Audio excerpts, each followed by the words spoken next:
It's safe to say that most people's favourite thing about gaming is, well, the games. You know, the things we keep buying even though we haven't finished the ones we bought last year. And how could you blame us? Beautiful graphics, engaging storylines, enthralling action, it's all there. And I'm just talking about Cooking Mama World Kitchen. As much as we love games though, it's important to remember that we wouldn't be able to play any of them without good old reliable hardware. Gaming has seen its fair share of incredible machines bursting with innovation. The Atari 2600, the original PlayStation, the Wii, even the Philips CDI introduced games on disc into people's homes. It only introduced them to 14 homes, but still. Today, however, we are not here to praise the great and the good of the console world. We're here to talk about the ones that were broken from the very start, the ones that caused misery and controversy in equal measure, and the ones that simply did not work. If there's nothing better than a great game, then there's nothing worse than a console that won't play it properly. In fairness, all of these consoles did technically function, which is the bare minimum we should expect. They also, however, had some serious issues that prevented them from working as well as they should have done, and we've never forgiven them. I hope you've got your screwdriver ready, because I'm Ashton from Triple Jump, and here are 10 times video game console hardware didn't work as intended. Number 10, the PS4 Pro. The original PlayStation 4 had been out for the better part of 3 years when Sony unveiled the high-end version called the PS4 Pro. The new machine boasted a higher resolution picture, upgraded GPU, and it was really loud. Wait, that last bit sounds like a bad thing. Players might have been able to see the games they were playing a lot more clearly, but they certainly couldn't hear them over the absurdly loud noise of the PS4 Pro's fan. The sound was likened to that of a jet engine and severely impacted enjoyment of titles such as Marvel Spider-Man and The Last of Us 2. Last of Us? More like Last of Ouch, because my ears hurt. Got 'em. Whilst the noise issue was fixed in a later version of the console, it was a tad embarrassing for Sony that their console designed to offer a high-end gaming experience was actively making players not enjoy the games they were playing. Is this one a bit of a nitpick? Sure, but it's one heck of a big and noisy nit. And don't worry, Nintendo and Microsoft, we've got nits to pick with you too. Big time. Number 9, the Ouya. To paraphrase Disney's Hercules, the Ouya project, I hope I'm pronouncing that correctly, went from hero to zero, just like that. Funded by the 5th highest total Kickstarter in history, the Ouya promised players a truly customizable experience with both hardware and software designed to be easily modded. It all seemed pretty peachy until people actually got their hands on the micro console, and more specifically, on its controller. Players complained of its awkward rectangular shape and its giant size, drawing comparisons to the original Xbox controller, and nobody wants to be reminded of that hulking monstrosity. It also suffered from poor frame rate and input lag, issues connecting to Wi-Fi, and a UI that was difficult in the same way a toddler not wanting to go to bed can be difficult. The Ouya had been aimed mostly at casual gamers, the kind who are more used to Subway Surfer than Metro, and those who bought one found that even mobile games posed a problem. When your phone plays games better than a console, you're in trouble. The Ouya finally died when it was bought by Razer Inc., who discontinued it in 2015. Still, it leaves behind a wealth of great memories such as, Towerfall? Anyone remember that one? Moving on. Number 8, Action Max.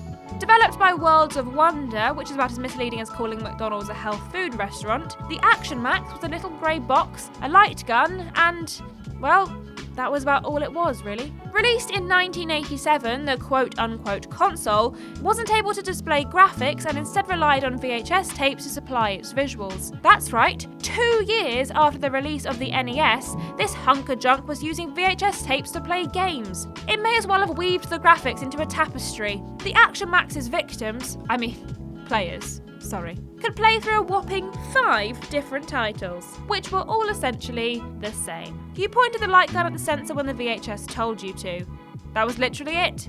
Because the console couldn't actually recognise whether you hit something or not, there was no way of winning or losing a game. You just played through it until the tape ran out. No graphics, no wins and losses, and absolutely no point. If interactivity is a measure of console quality, the Action Max is a resounding failure. It did technically work in the sense that if you plugged it in it consumed electricity, but beyond that, it was daringly non-functional. And the only reason this abomination isn't higher on this list is because nobody's ever heard of it.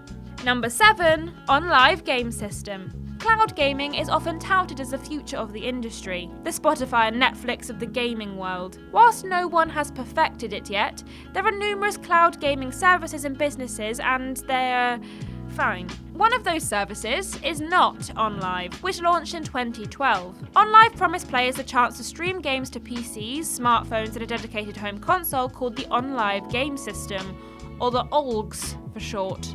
Sadly, 2012 was far too early to attempt streaming games. Bandwidth was nowhere near as robust as it needed to be. The console could only work efficiently with a hardwired Ethernet connection, which felt like a huge regression in the era of Wi-Fi. How good OnLive was depended entirely on your internet. If it were bad, you could expect lagging and low frame rates, and if it were good, well, you could still expect those things, just a little less often. It's hard to blame OnLive for their mistakes though, because the entire industry is now essentially copying them. This is not a story of a bad idea, it's one of a good idea at a bad time. Number 6. n-gage. It's easy to poke fun at Nokia's attempt at a handheld, and because we like things easy here at Triple Jump, we're going to do just that. The Finnish company's attempt to combine a mobile phone and a games console was not a bad idea in principle, but consoles aren't built on principle, nor are they built by Nokia. Firstly, the positioning of the cartridge slot meant you had to take the battery out every time you wanted to change games. Secondly, the screen was taller than it was wide, giving the n-gage a baffling aspect ratio of 11:13. And thirdly, if you wanted to use it as a phone, one of the points it was marketed as, you had to hold it sideways against your head because the speaker and microphone were on the side. Seriously, did aliens design this thing? It's like they'd never seen a human being do anything. The n-gage is easy prey because it's just so bad. It was clunky, awkward to use, and had about as much charm as a slug in a tuxedo. Actually, that's pretty charming. Look at his little bow tie. You've been out-charmed by a slug, Nokia. Tough luck. Number 5. Jaguar and Jaguar CD. Whether it's expanding 3 days work experience into a full year on your CV, or telling your mum that your brother fell into your fist, we've all stretched the truth from time to time. And that's exactly what Atari did with the Jaguar, which first launched in 1993 to battle the Sega Saturn and SNES. Their claim of being the world's only 64-bit console turned out to be such a stretch, we're surprised Atari didn't pull several muscles. Jaguar didn't actually contain one 64-bit processor, but rather two 32-bit ones, and despite their maths lesson marketing campaign, 2 times 32 did not equal a true 64-bit performance. The claim was infamously mocked by Electronic Gaming Monthly, who said that if Sega did their math the same way, the Saturn would have been an 112-bit machine. Damn, Electronic Gaming Monthly. Do you want some potatoes to go with that roast? In an attempt to save their ailing console, Atari released the Jaguar CD, which allowed their machines to play, CDs. Unfortunately, the system was dogged by bugs that made it hard to develop for and even harder to play on. And its failure rates were sky high, meaning that if you did buy it, there was no reason to believe you'll still be able to play it in a few years. Atari's plans to save the Jaguar failed and the console would be their last. If only Soulja Boy had been in charge back then. Number 4.